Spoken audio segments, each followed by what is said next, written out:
Saudara, polisi menangkap pelaku pencurian emas di Kabupaten Sinjai, Sulawesi Selatan. Pelaku terpaksa dilumpuhkan lantaran melawan saat ditangkap.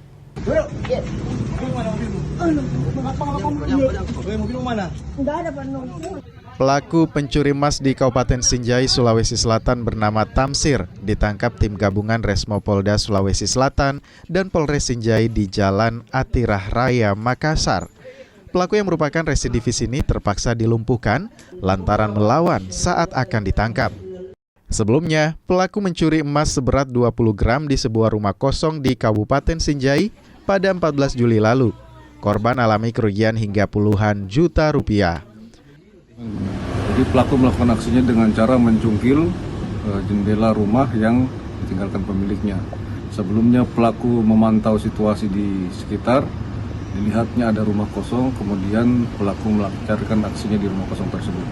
Itu yang dia curi emas senilai berapa banyak dan Rob?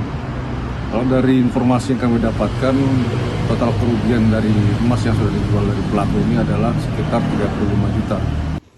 Pelaku Tamsir diketahui sudah 3 kali dipidana dalam kasus pencurian.